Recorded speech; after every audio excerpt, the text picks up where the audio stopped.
Right now, with every breath, your lungs are making tiny decisions about oxygen, about carbon dioxide, about survival. 300 million alveoli, microscopic air sacs, are expanding and collapsing, pulling oxygen from air into your bloodstream, exchanging it across membranes thinner than a human hair. But something is changing.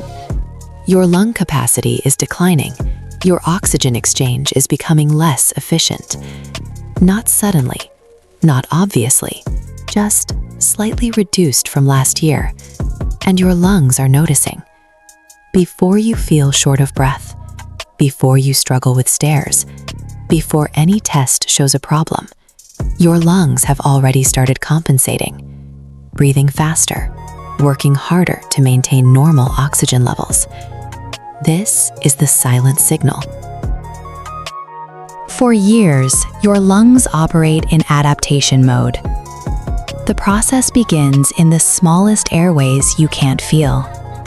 Your bronchioles, tiny branching tubes carrying air deep into lung tissue.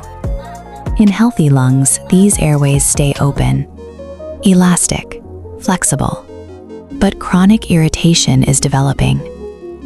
Maybe from smoking, air pollution, occupational exposures, chronic infections. Whatever the trigger, inflammation begins.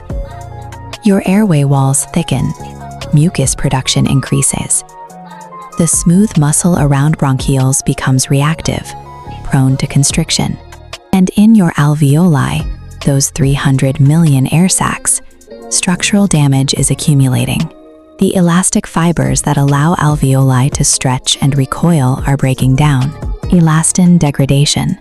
Alveolar walls become less compliant, stiffer. Some alveoli fuse together, creating larger, less efficient spaces. Emphysema begins. Your total surface area for gas exchange is shrinking, from 70 square meters to 65, then 60. Oxygen transfer becomes less efficient, but you feel nothing because your lungs are compensating. Your respiratory rate increases slightly. Breathing becomes subtly deeper. Your body adjusting to maintain normal blood oxygen levels, silently, invisibly, protecting you from the consequences of declining lung function. Then the oxygen cost becomes visible.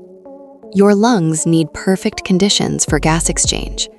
Oxygen from air must cross the alveolar membrane, enter capillaries, bind to red blood cells. It's a process requiring thin membranes, intact surface area, adequate blood flow. But as your lungs decline, this exchange becomes impaired. The alveolar capillary barrier thickens from inflammation. Oxygen has to travel farther to reach your bloodstream. Diffusion capacity declines. At rest, it's manageable.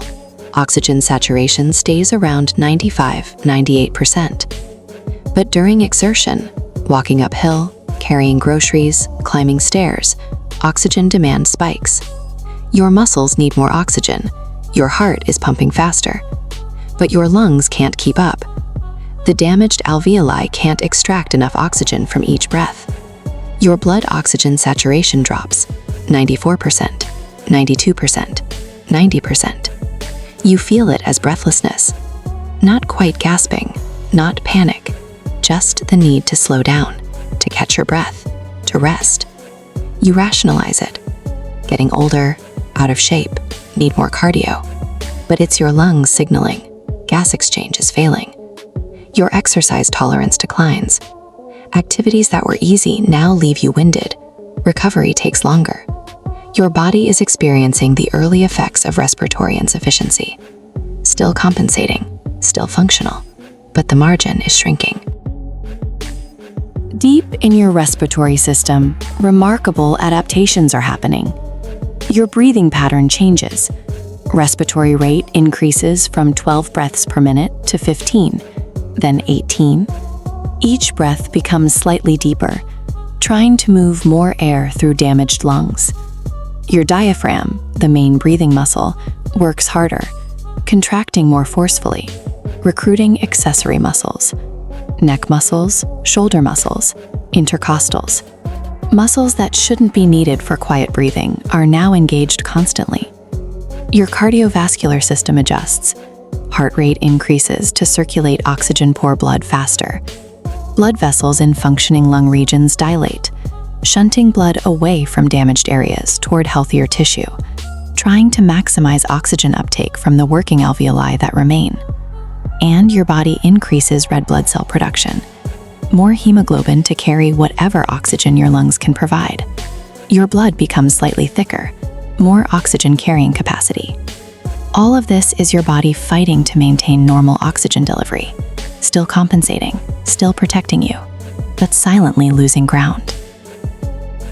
Eventually, compensation reaches its limit. Your lung function is now 60% of normal capacity. The FEV1, forced expiratory volume, is critically reduced. The symptoms you can clearly feel begin to surface. Chronic shortness of breath with minimal activity.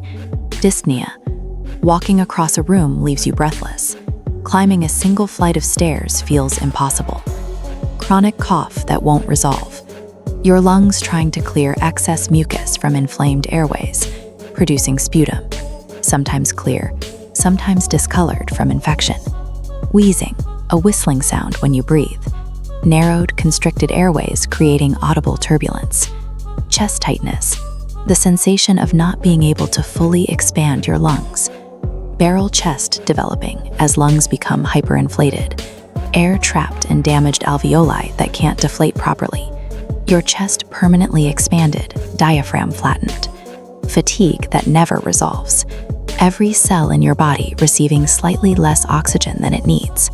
Cyanosis, bluish tint to lips and fingernails. Blood oxygen saturation chronically low. These aren't random symptoms, they're the spillover. When your lungs can no longer maintain adequate gas exchange, every system suffers. Your brain is hypoxic, your muscles are oxygen depleted, your heart is straining to compensate for respiratory failure. This is your respiratory system making the invisible visible, demanding intervention before permanent damage becomes irreversible. Here's what's important to understand. Your lungs didn't fail you. For years, they compensated magnificently. Increased breathing rate, recruited accessory muscles, redistributed blood flow, working tirelessly to maintain normal oxygen levels despite declining function. The biology you're experiencing now is not a failure, it's communication. Your lungs are finally saying, I need support. And here's the remarkable thing. Lung function can improve. Smoking cessation allows airways to heal. Inflammation decreases within weeks. Mucus production normalizes. Pulmonary rehabilitation, targeted breathing exercises and conditioning can improve oxygen efficiency by 20–30%. Your respiratory muscles can strengthen. Bronchodilators can open constricted airways. Anti-inflammatory medications can reduce chronic damage. Even damaged lungs can optimize their remaining function. Not overnight, not completely, but measurably, meaningfully. Exercise, the very thing that causes breathlessness, is also powerful medicine.